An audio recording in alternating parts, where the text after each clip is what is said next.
Bueno, buenas tardes. Mi nombre es Andrea De Lorenzi. Vamos a mostrarles hoy cómo vamos a realizar un ecocardiograma y vamos a comenzar por poner a nuestro paciente en el cúbito lateral izquierdo, con la mano izquierda debajo de la cabeza y los 3 electrodos para poder tener el registro del electrocardiograma. Vamos a utilizar un transductor phased array o sectorial. Y vamos a empezar por nuestro paraesternal eje largo, para la cual vamos a colocar el transductor en el hemitórax izquierdo, entre el tercer y quinto espacio intercostal, con la muesca del transductor apuntando al hombro derecho. Así vamos a obtener nuestra primera imagen, que es un eje paraesternal eje largo, donde vamos a observar la pared libre del ventrículo derecho, la cavidad del ventrículo derecho, el septum interventricular, el ventrículo izquierdo, la cavidad del ventrículo izquierdo y la pared posterior. Vamos a observar también músculos papilares, cuerdas tendinosas, las 2 valvas mitrales, valva anterior y valva posterior, la válvula aórtica y la raíz aórtica, la válvula aórtica con sus valvas coronariana derecha y no coronariana. En el eje largo paraesternal la coronariana izquierda no se ve, y la aurícula izquierda. Lo que vamos a observar aquí detrás es el pericardio posterior, y justo debajo de la aurícula izquierda vamos a tener una estructura redondeada que corresponde a la aorta descendente. Entonces, lo primero que vamos a hacer es hacer un modo M a nivel de la válvula aórtica, donde vamos a presionar el botón del M, que nos va a ofrecer un cursor, y entonces vamos a poder registrar el modo M a nivel de la aorta. Vamos a observar que se hace un cajoncito. Le voy a aumentar un poquito la ganancia para verlo mejor. Se hace un cajoncito que vemos acá, que corresponde a la apertura valvular aórtica, y vamos a comenzar nuestras mediciones. Y entonces vamos a colocar nuestro cursor. Fíjense que vamos a coincidir con la onda R. Vamos a colocar nuestro cursor en la pared anterior de la aorta, en su máximo movimiento posterior, que va a coincidir con el inicio del QRS. Y entonces, de borde anterior a borde anterior, vamos a medir la aorta. Cuando nuestro cajoncito cierra, que aquí no lo vemos muy bien, pero está en el máximo movimiento anterior de la aorta, vamos a medir la aurícula izquierda, también de anterior a anterior. Y la apertura valvular aórtica, o sea el cajoncito, lo vamos a medir de interno a interno. Entonces, de anterior a anterior, de anterior a anterior y de interno a interno son las 3 mediciones que vamos a obtener, que las vemos aquí, son valores normales. Entonces, a continuación podemos hacer nuestro modo M de la válvula mitral, donde vamos a observar la apertura y cierre de la válvula mitral, donde vamos a tener las ondas E y A de apertura. Esto no corresponde al Doppler, y toda esta línea es la línea de cierre que corresponde a la sístole ventricular. Fíjense que el cierre de la válvula mitral corresponde al inicio del QRS, que lo que nos marca es el inicio de la contracción ventricular. Después vamos a ir a nivel del ventrículo izquierdo, donde también vamos a poder hacer nuestras mediciones. Y para esto tenemos aquí la cavidad del ventrículo derecho. Siempre tenemos que buscar la línea continua en el modo M, porque si no, los ecos que se interrumpen pueden corresponder a estructuras como trabéculas o cuerdas tendinosas. Y entonces vamos a medir de borde a borde el septum interventricular, de borde a borde la cavidad del ventrículo izquierdo, que también tiene que coincidir con el QRS, el fin de diástole, y de borde a borde la pared posterior. El endocardio posterior es definido como el eco continuo de máxima excursión sistólica. Fíjense que corresponde a esta línea, porque la otra línea corresponde a la apertura y cierre de válvula mitral. Entonces, en la máxima excursión sistólica es donde yo voy a medir el diámetro de fin de sístole. Y aquí tenemos entonces también nuestras mediciones. Una vez que nosotros obtuvimos todas estas medidas, vamos a girar nuestro transductor. Muéstrame el tórax. Vamos a girar el transductor 90 grados en sentido horario para obtener nuestra imagen de un eje corto de grandes vasos, donde vamos a tener en el centro la válvula aórtica y vamos a empezar a describir las estructuras en el sentido de las agujas del reloj. Debajo de la válvula aórtica tenemos la aurícula izquierda.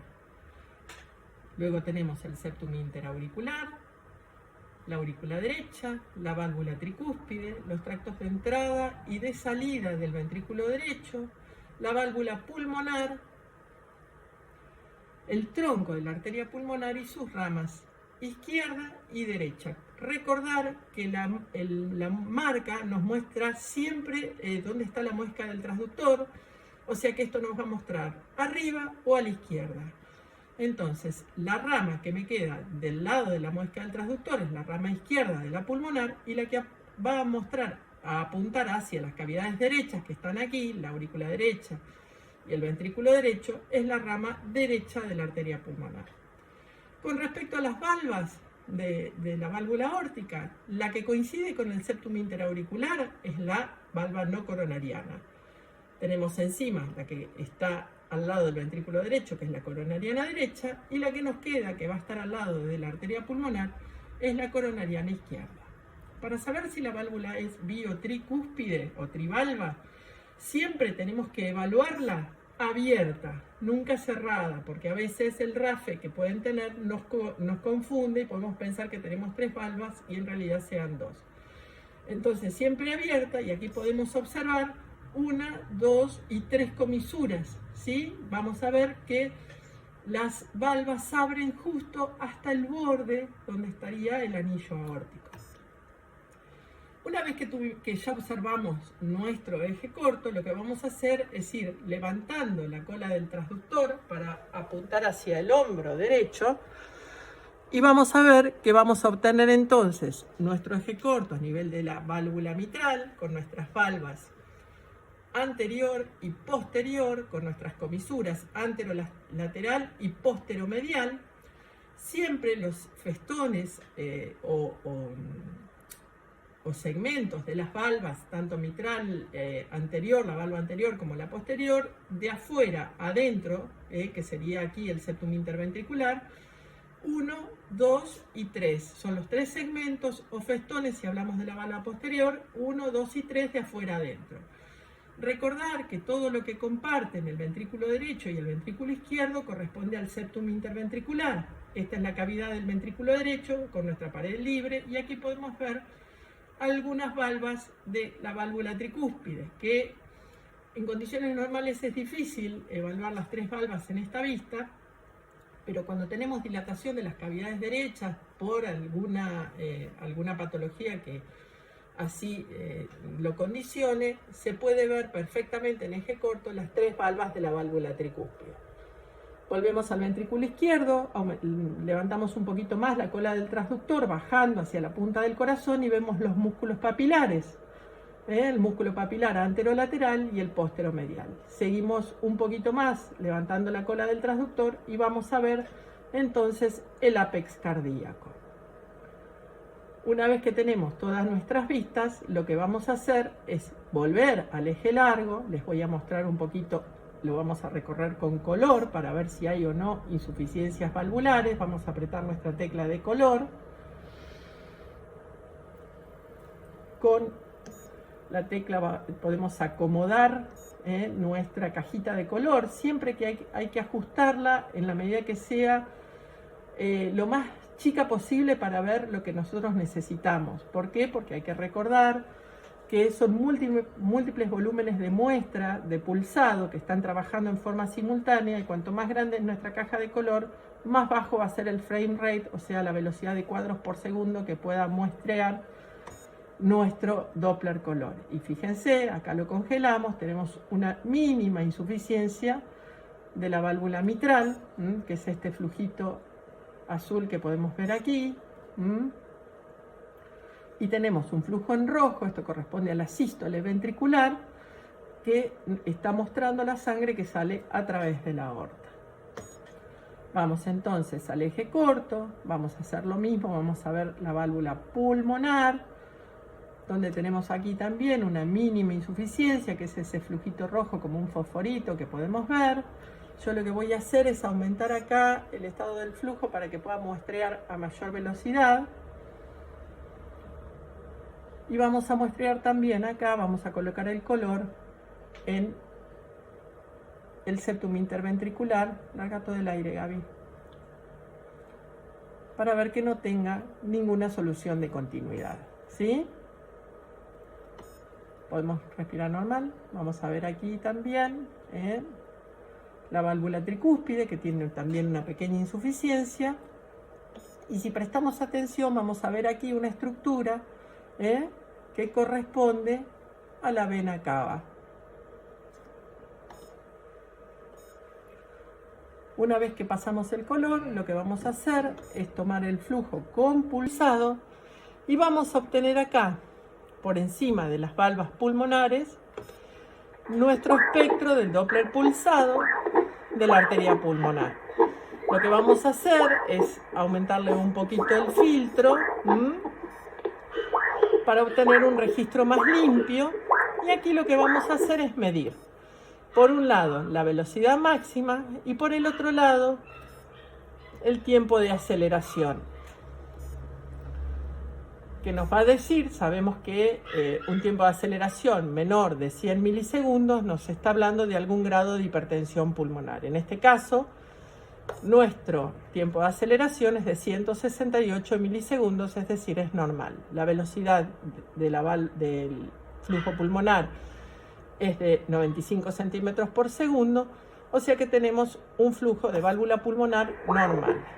A continuación, lo que vamos a hacer es pasarle también el Doppler continuo. Vamos a subir la línea de base, a bajar un poquito la escala, y también vamos a aumentar el filtro para mejorar nuestro espectro, para que podamos medir la velocidad con Doppler continuo a través de la válvula pulmonar. Nuestra velocidad máxima coincide prácticamente con el flujo del pulsado, es decir, que nuestra válvula pulmonar es normal. Entonces, una vez que nosotros hemos pasado el Doppler pulsado, el continuo y el color en nuestras vistas paraesternales, vamos a pasar después a las vistas apicales. Antes de eso, vamos a bajar un poquito el transductor hacia la camilla para obtener, fíjense que vamos a apuntar un poquito más hacia adelante y vamos a obtener entonces nuestra vista de eje largo de ventrículo derecho, una vista no convencional en la cual es la única vista desde transtorácico que vamos a poder observar la valva posterior de la válvula tricúspide. Tenemos la valva anterior aquí y la valva posterior, la pared libre del ventrículo derecho. Aquí también podemos pasar el color para poder medir, si obtenemos un buen flujo, la sistólica pulmonar. Entonces ahora sí, vamos a ponerle un poquito de gel al transductor. Y vamos a empezar con una vista de 4 cámaras apical, y nuestra muesca del transductor ahora va a ir apuntando hacia la camilla.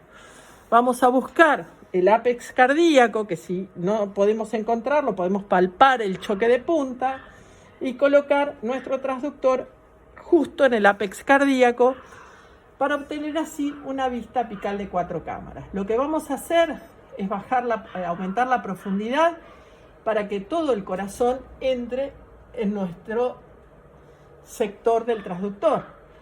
Y aquí vamos a obtener entonces una vista de 4 cámaras, donde vamos a ver ventrículo izquierdo, pared libre del ventrículo izquierdo, los músculos papilares, septum interventricular, que es lo que divide, lo que separa ventrículo derecho de ventrículo izquierdo, el ventrículo derecho, la pared libre del ventrículo derecho, las aurículas derecha e izquierda con el septum interauricular, y las valvas. De la tricúspide vamos a tener la que está al lado del septum, es la valva septal, y la que está en la pared lateral va a ser nuestra valva anterior. Recuerden que la posterior no se ve en esta vista. Y aquí tenemos las dos valvas de la válvula mitral, que van a ser la que está lateral, la valva posterior, y la que está al lado del septum, la valva anterior.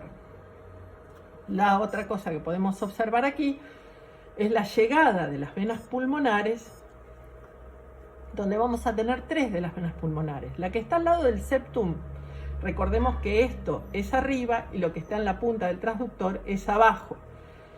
Lo que está al lado del septum interauricular, del lado derecho, esto es arriba, es la vena pulmonar superior derecha.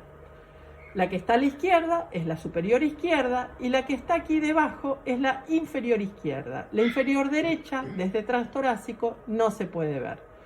Muchas veces nos aparece esta estructura redondeada aquí, lo que hice fue oscilar el transductor, que es la aorta descendente. Entonces, desde nuestra vista de 4 cámaras, lo que vamos a hacer es bajar la cola del transductor un poquito, la bajamos hacia aquí para apuntar un poco hacia adelante y vamos a obtener entonces nuestra vista de 5 cámaras apical, donde va a aparecer la aorta, la válvula aórtica y un poquito de la raíz de la aorta. Vamos a perder algo de aurícula izquierda, pero vamos a poder ver nuestra válvula aórtica. Y si en lugar de hacia adelante apuntamos hacia atrás, levantando la cola del transductor, ¿sí? Lo que voy a hacer es llevarla hacia arriba, vamos a poder ver entonces hacia atrás y vamos a observar esta estructura que va a llevar el flujo venoso de todo el corazón hacia la aurícula derecha, y este es el seno coronario. Fíjense que además me fui hacia atrás y aparece aquí este rodete que me marca la llegada de la vena cava inferior a la aurícula derecha. Entonces, desde nuestra vista de 4 cámaras estrictas, vamos a poner el color, vamos a recorrer entonces las válvulas para ver si tenemos algún flujo regurgitante. Fíjense que tenemos una mínima insuficiencia de la tricúspide. Vamos a recorrer la válvula aórtica, que cierra perfectamente, no vemos insuficiencia. Y la válvula mitral, que la volvemos a interrogar con color, donde vemos ese pequeño flujito que ya teníamos, lo habíamos visto en nuestro eje paraesternal, en nuestro eje largo paraesternal.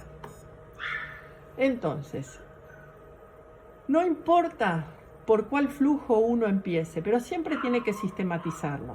O hace siempre primero los derechos y después los izquierdos. No importa cómo uno decide organizarlo para realizar sus ecocardiogramas, pero lo importante es que se hagan todos los flujos. Entonces, no importa por dónde uno empiece, siempre y cuando no se olvide de ninguno. Y una estructura que me olvidé de mostrarles acá es la banda moderadora, que la vemos aquí, y que identifica, además de la válvula de la banda moderadora, lo que identifica el ventrículo derecho, es la implantación más baja de la tricúspide. Fíjense que la válvula mitral está ligeramente más alta, repito, esto es arriba y esto es abajo, entonces la válvula mitral está ligeramente más alta que la válvula tricúspide. La diferencia entre la implantación de una válvula y la otra, habitualmente lo normal, ya lo vimos con Lucas, es de 10 milímetros, ¿sí? Por encima de 10, 12 milímetros podemos estar frente a una anomalía de Epstein. Entonces, lo que vamos a hacer ahora es colocar el pulsado en la válvula tricúspide. Habitualmente no lo hacemos de rutina, a menos que estemos frente a una estenosis mitral, en la cual vamos a tener que poner el continuo, porque el 30% de las estenosis mitrales se acompañan de estenosis tricuspidea. Tenemos aquí entonces las ondas E y las ondas A de la válvula tricúspide, donde lo que vamos a hacer es medirla con la velocidad de la onda E, velocidad de la onda A, que en realidad lo que nos muestra es que tenemos velocidades de 50 centímetros por segundo, que son velocidades normales. Si prestamos atención, tenemos aquí un pequeño flujito sistólico. Recordar que esto corresponde a la diástole. Este es un chasquido de cierre de la válvula tricúspide. Y luego se va a contraer el ventrículo derecho. Como tenemos una pequeña insuficiencia, podemos ver aquí el flujo de la insuficiencia tricúspidea. para lo cual vamos a pasar entonces el continuo, vamos a aumentar un poquito la ganancia, vamos a aumentar la escala, más o menos a unos 3 metros, para poder hacer que nuestro flujo que estamos registrando, lo que es mínimo, agrupe.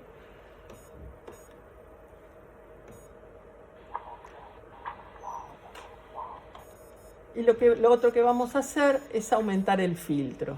¿Para qué? Para evitar los ruidos y ver si podemos finalmente obtener nuestro trazado del espectro para poder medir la velocidad de regurgitación tricuspidia, con eso calcular el gradiente, y a ese gradiente le vamos a sumar la presión estimada de la aurícula derecha para tener la estimación de la presión sistólica del ventrículo derecho, y en ausencia de estenosis pulmonar, como es este caso, que es normal, la presión sistólica de la arteria pulmonar, que va a ser equivalente a nuestra presión sistólica del ventrículo derecho.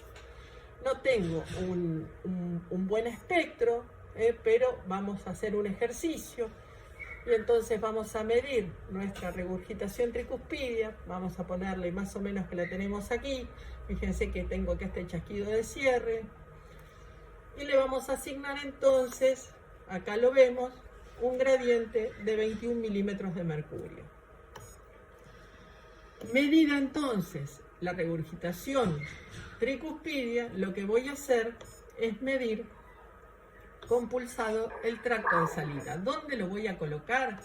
Lo voy a colocar justo antes de la apertura de las valvas aórticas, y entonces voy a presionar mi tecla de pulsado. Vamos a elevar la línea de base para mejorar nuestra visión. Le vamos a aumentar un poquito el filtro también para limpiar los ruidos. Y entonces, una vez que tenemos nuestro flujo de regurgitación tricuspidia, lo que vamos a hacer es trazar el flujo del tracto de salida, donde vamos a obtener no solo la velocidad máxima y los gradientes máximo y medio, sino que también vamos a poder obtener, que bueno, ahora lo vamos a hacer, el BTI de nuestro flujo tricuspidio, de nuestro flujo del tracto de salida.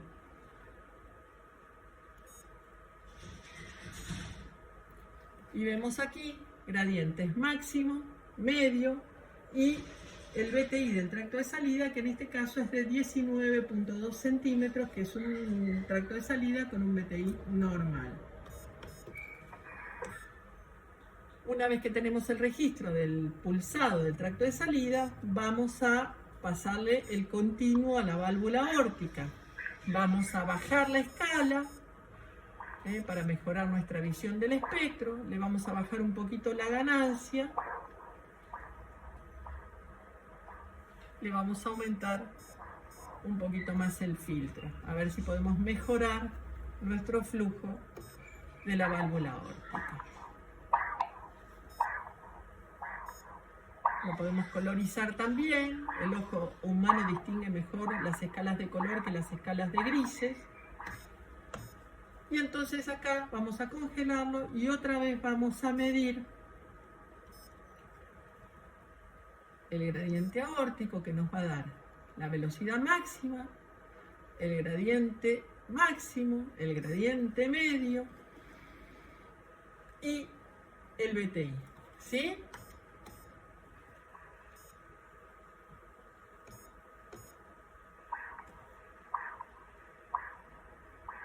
Vamos de nuevo. Vamos a medirlo acá.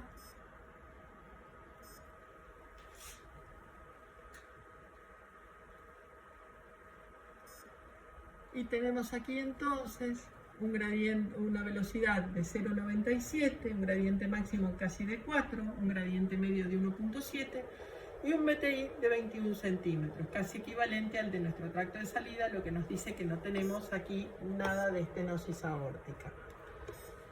Entonces, ahora vamos a ir a medir el flujo de nuestra válvula mitral.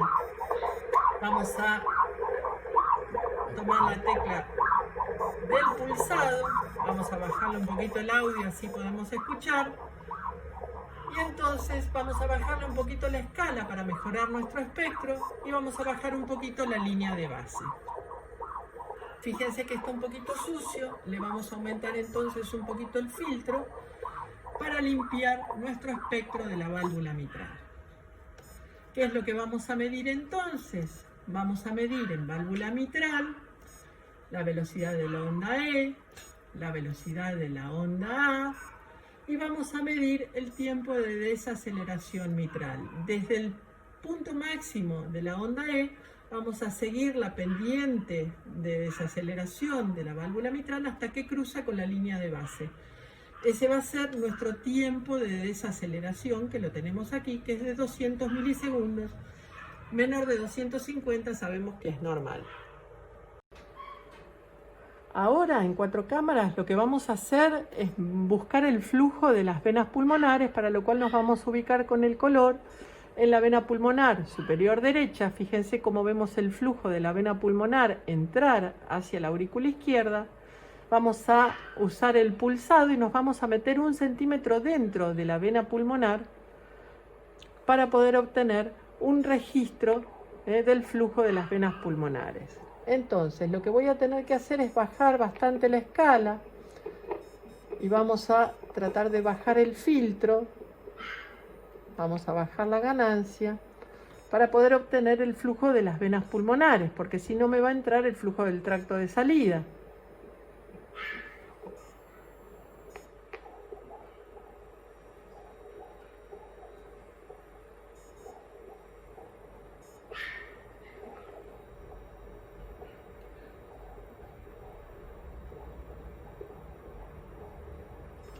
Y entonces lo que vamos a tener son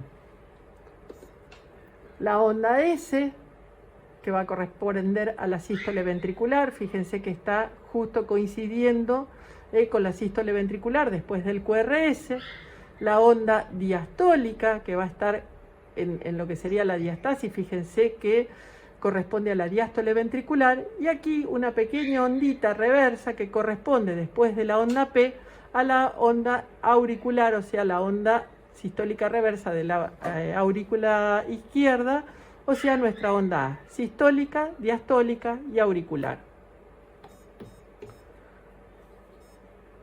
Ahora entonces lo que nos falta es hacer el Doppler tisular, para lo cual voy a elegir aquí esto que dice TDI acá, y me va a mostrar entonces el flujo color del Doppler tisular, que vamos a mostrar el Doppler tisular del anillo mitral. Y entonces vamos a elegir el pulsado, nos vamos a parar en el anillo lateral para obtener nuestro espectro de Doppler pulsado del anillo lateral. Y entonces, si vemos, vamos a tener aquí nuestras ondas E', nuestra onda A' y nuestra onda sistólica, nuestra onda S. Entonces, si nosotros vamos a medir nuestra E', vamos a poder hacer la relación E', donde vamos a ver que va a ser normal. Y vamos a medir también nuestra velocidad de la onda S. Recordemos que la velocidad normal está alrededor de 10 centímetros por segundo. Tenemos aquí 12, así que es una onda S normal. Y vamos a hacer lo mismo entonces en el anillo septal, en el anillo mitral septal. Las velocidades son un poquito más bajas en el anillo septal que en el anillo lateral, pero vemos que prácticamente tenemos también un registro similar.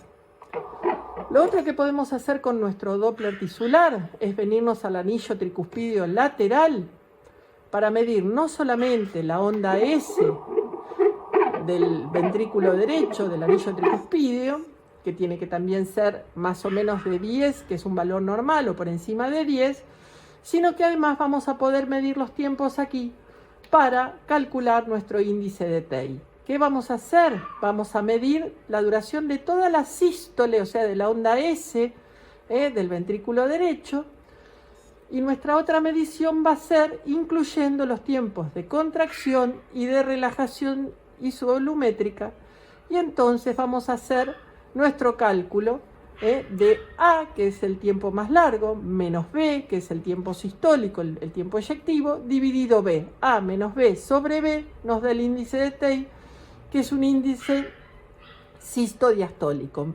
Medido con Doppler tisular, nuestro valor normal es de 0,5 y cuanto más se acerca a 1 va a ser patológico, y cuando está en 0,5 o debajo de 0,5 va a ser un valor normal. Esto va a correlacionar ¿con qué? Con nuestro TAPSE, para lo cual vamos a seleccionar el modo M, vamos a pedirle el cursor y vamos a pasar el modo M por el anillo tricuspidio. Vamos a obtener este registro donde vemos cómo va oscilando a medida que nuestro anillo tricuspidio se va moviendo hacia la punta del ventrículo derecho por la contracción ventricular. Y el índice de Tay lo vamos a el TAPSE lo vamos a medir, desde nuestra excursión más lejana de la punta del corazón, del ápex, y vamos a medir toda la excursión hasta su excursión máxima, que está aquí, fíjense, desde aquí hasta aquí, y nos va a dar nuestro TAPSE, que en este caso es de 26 milímetros, 26.6, que es un TAPSE normal. Desde aquí, además, ¿qué es lo que vamos a hacer? Vamos a ver las distintas vistas. Vamos a girar el transductor 90 grados, aquí lo vemos, en sentido antihorario. Vamos a apuntar con nuestra muesca hacia la cabeza del paciente, y al haberlo girado 90 grados vamos a obtener nuestra vista de 2 cámaras apical, donde podemos observar la pared anterior, la pared inferior del ventrículo izquierdo, los músculos papilares, las cuerdas tendinosas y las valvas mitrales. La valva anterior al lado de la pared anterior y la valva posterior al lado de la pared inferior del corazón. Esto pequeñito que vemos aquí es nuestro seno coronario, y si oscilamos un poquito, le vamos a levantar la cola al transductor, va a aparecer esta estructura, que es la aorta descendente, pasando justo por detrás de la aurícula izquierda. Aquí también podemos observar esto con esta forma de coma, que es la orejuela izquierda. A ver si la ven bien. Fíjense, tenemos esta estructura en forma de coma, que va a corresponder a la aurícula izquierda, y aquí tenemos el seno coronario, ¿sí? La aorta descendente va a estar pasando un poquito más abajo. Ahora vamos a girarlo en sentido antihorario otros 30 grados más. Fíjense cómo me queda apuntando al hombro derecho la muesca del transductor, y entonces vamos a obtener un eje de 3 cámaras o un eje largo apical, donde va a ser exactamente igual al eje largo paraesternal. La única diferencia es que en lugar de tener la aorta a la derecha de la imagen, la vamos a tener abajo. ¿Por qué? Porque estamos obteniendo nuestro registro desde la punta del corazón. Pero vamos a tener aquí también el ventrículo derecho, el septum interauricular, la pared inferolateral o pared posterior, la aorta, la válvula aórtica, la mitral con sus valvas anterior y posterior, y la aurícula izquierda. O sea, fíjense que esta es exactamente la misma vista, pero obtenida desde otra posición. Esta vuelta desde apical. Vamos a pasarle otra vez el color, para ver si tenemos alguna otra cosa que no hayamos visto en las vistas anteriores. Y entonces, ya obtuvimos todo, tenemos el TAPSE, tenemos el Doppler tisular, hemos pasado el color. Lo que vamos a hacer ahora es poner a nuestro paciente el decúbito dorsal, ponete boca arriba, para completar nuestro estudio. Ningún estudio está completo si no tenemos nuestras vistas subsifoidea y supraesternal. Para hacer la vista subsifoidea, vamos a poner la muesca del transductor apuntando a la izquierda del paciente. Y lo primero que vamos a hacer es apuntar hacia la columna para obtener el situs. Entonces vamos a obtener esta imagen aquí. Fíjense que lo que tenemos es la imagen que los pediatras llaman del perrito. Esta es la columna del paciente. Esto que pulsa acá en forma única es la aorta.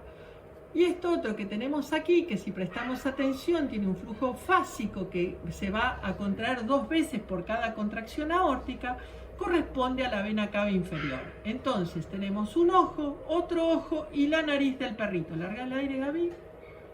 Toma aire de nuevo y aguanta ahí un segundito. Fíjense, tenemos un ojo, otro ojo y la nariz del perrito. Como la aorta está a la izquierda, fíjense la muesca del transductor, significa que estamos en presencia de un situs solitus. Respira normal.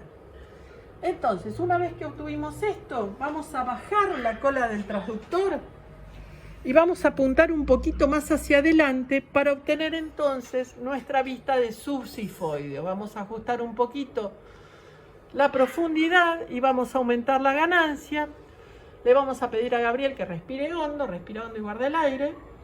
Y vamos a obtener aquí entonces nuestra vista de 4 cámaras desde subsifoideo, con el ventrículo derecho, el ventrículo izquierdo, larga un poquito el aire,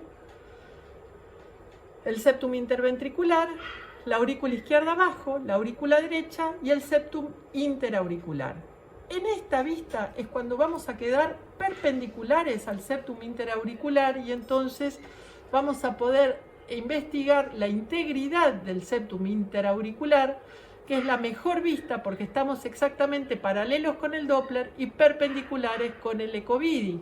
Recordar que el eco bidimensional va a interrogar mejor a las estructuras perpendiculares a él, mientras que el Doppler necesita que estén lo más paralelos posibles los flujos a interrogar. Vamos a girar un poquito antihorario el transductor para poder ver, larga el aire, la vena cava, que la vamos a ver aquí, entrando a la aurícula derecha. En esta posición a veces podemos ver la válvula de Eustaquio. Y fíjense que colapsa totalmente con la respiración. No solo no está dilatada, sino que prácticamente cuando el paciente respira desaparece. La vamos a medir. Recordar que un valor normal es menor de 18 a 20 milímetros de mercurio. A 20 milímetros. Y tenemos una vena cava inferior de 16.7 milímetros. O sea que es una vena cava normal, que colapsa completamente, o sea, más del 50%. Así que le vamos a otorgar a nuestra presión de aurícula derecha 5 milímetros de mercurio. Y si recordamos que teníamos una regurgitación tricuspidia con un gradiente de 21 milímetros, la sistólica del ventrículo derecho, en este caso, va a ser de 26 milímetros de mercurio, que también va a ser equivalente a la sistólica pulmonar. Volvemos entonces a nuestro 4 cámaras y yo voy a girar antihorario el transductor. Fíjense que me va a quedar la muesca casi mirando al techo, me va a quedar apenita girada hacia la izquierda del paciente. Y voy a obtener acá una vista de eje corto, de grandes vasos desde subsifoideo. Tomo un poquito de aire, Gaby. Y vamos a ver aquí las estructuras. Tenemos la aorta en el medio, el septum interauricular, aurícula derecha, válvula tricúspide, tractos de entrada y de salida del ventrículo derecho, arteria pulmonar, con sus ramas izquierda acá, derecha, aquí la aurícula izquierda, y fíjense que tengo ligeramente corrida la posición del septum interauricular, que en un eje corto de paraesternal lo tenía un poco más abajo, pero fíjense que las estructuras están en la misma posición. Podemos pasar el color para chequear el septum interauricular, que está intacto. Podemos ver aquí también el tema de la insuficiencia pulmonar. Y lo otro que vamos a hacer es levantar ahora sí la cola del transductor hacia el hombro derecho para ver entonces un eje corto del ventrículo izquierdo. Ahí lo podemos ver, un eje corto del ventrículo izquierdo desde subsifoideo. Tenemos el ventrículo izquierdo redondito acá y nuestro ventrículo derecho arriba. Este es el diafragma y esta estructura que vemos aquí corresponde al hígado. Yo voy a bajar lentamente la cola del transductor y fíjense cómo van a aparecer las valvas mitrales abriendo y cerrando, ¿sí? Entonces tengo también las vistas de eje corto desde subsifoideo. Vamos entonces ahora, ahí le bajé un poquito la cola al transductor, podemos ver cómo aparece la aorta. Y entonces hemos terminado nuestro subsifoideo y vamos a hacer entonces nuestras vistas supraesternales. Lo que vamos a hacer es pedirle que levante el mentón La muesca del transductor va a estar inicialmente apuntando al hombro izquierdo del paciente y lo que vamos a obtener es nuestra vista supraesternal. Con nuestra vista supraesternal vamos a tener aquí la aorta ascendente, el callado y la aorta descendente. Con nuestros 3 vasos que están emergiendo de la aorta, y como les dije, vamos a empezar siempre del último vaso que corresponde a la subclavia izquierda, carótida izquierda, y el otro vaso que va a estar saliendo es el tronco brachiocefálico, que se va a dividir después en subclavia derecha y carótida derecha. Entonces, subclavia, carótida izquierda y tronco brachiocefálico. Las otras estructuras que podemos ver desde supraesternal son esta estructura pasando al lado de la aorta ascendente, que corresponde a la rama derecha de la arteria pulmonar, y la otra rama, si oscilamos un poquito el transductor, la vamos a poder ver bajando, pasando debajo, al costado de la aorta descendente. Esta es la rama izquierda de la arteria pulmonar, esta es la descendente, y si ponemos el color a este nivel y tuviéramos un ductus arterioso persistente, nos aparecería, que en este caso no está, un flujo rojo que conectaría la aorta con nuestra rama izquierda de la arteria pulmonar. Como les dije en la clase, en algunos pacientes se puede ver debajo de la rama derecha de la arteria pulmonar la aurícula izquierda, que aquí vemos que se insinúa, no la vemos perfectamente. ¿Qué es lo que vamos a hacer aquí? Pues vamos a pasar, por un lado, el pulsado en la aorta descendente, cuando tengamos algún grado de insuficiencia aórtica, para ver si tenemos un flujo reverso en la aorta descendente torácica. Vamos a aumentar la escala, vamos a bajar el filtro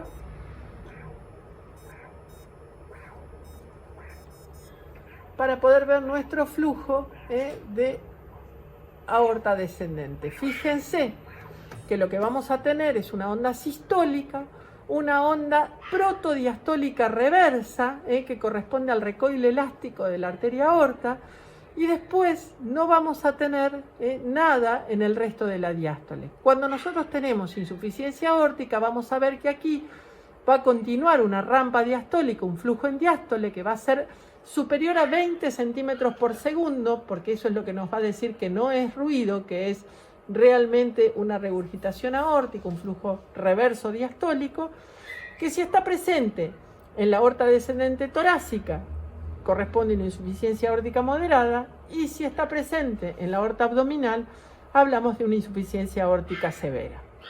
Lo otro que vamos a hacer en la misma posición es pasar el continuo, para ver que no tengamos, acá lo que vamos a hacer ahora es aumentar un poquito la escala y vamos a bajar el filtro para que nuestro espectro esté más lleno.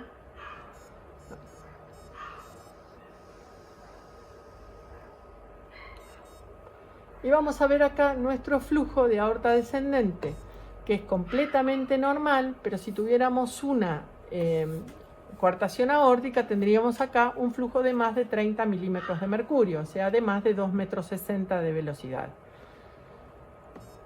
Voy a mostrarles la aorta descendente abdominal si puedo. Y aquí lo otro que tenemos, fíjense esta estructura que está pasando por encima de la aorta. Esta estructura que está acá, que si nosotros le ponemos el color, vamos a ver un flujo celeste o azul, que es un flujo venoso, que corresponde a la vena innominada, que es la que va a llevar el flujo desde el confluente yúgulo-subclavio izquierdo hacia la vena cava superior, o sea, se va a unir con el confluente yúgulo-subclavio derecho para constituir la vena cava superior.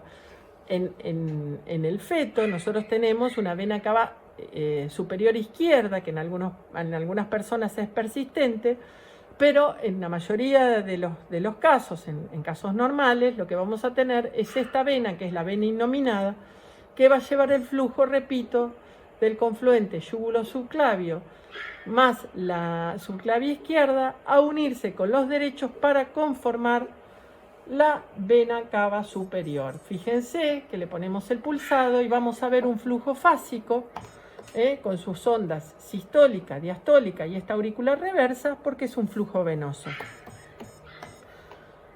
Cuando tenemos una estenosis aórtica, lo otro que podemos hacer es medir nuestra velocidad de la arteria pulmonar. A ver, levantarla un poquito más. La velocidad de la arteria, perdón, de la válvula aórtica. Vamos a pasar por al lado de la rama derecha de la pulmonar, nos vamos a ubicar en la válvula aórtica y vamos a tratar de registrar con Doppler continuo la velocidad aórtica, y la tenemos, y cómo se está acercando al transductor, en lugar de inscribirse negativa, se va a inscribir como positiva, ¿sí? Pero este es nuestro flujo de la válvula aórtica.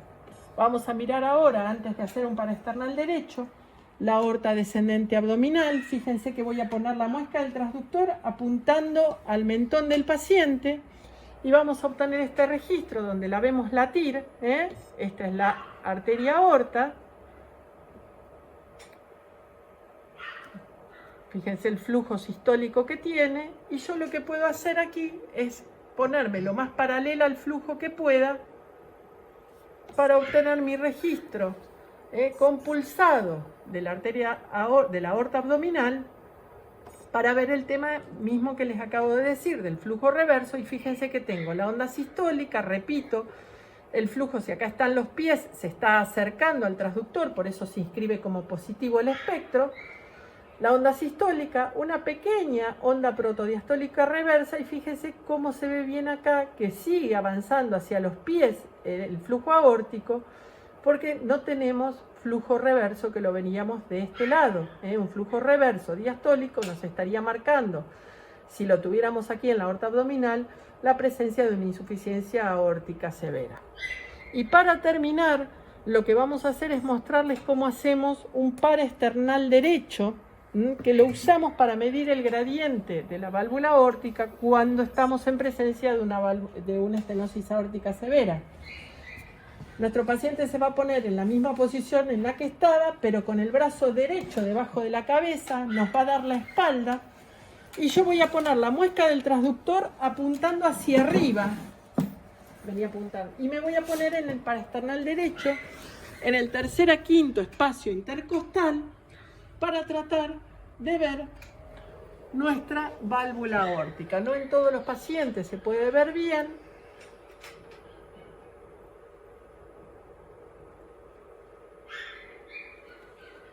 Vamos a poner el color para tratar de buscar nuestro flujo aórtico. A veces el color es lo único que nos guía para obtener nuestro flujito aórtico.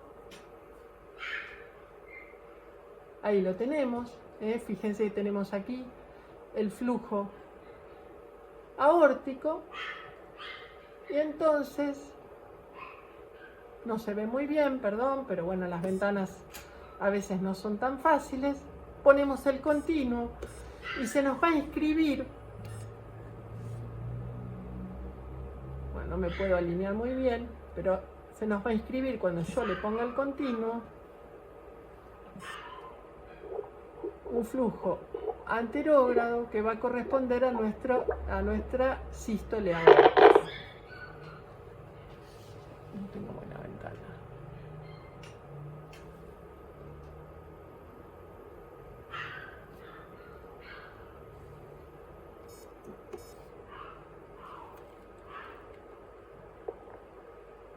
Bueno, no lo podemos obtener, no en todos los pacientes se puede. Siempre digo lo mismo.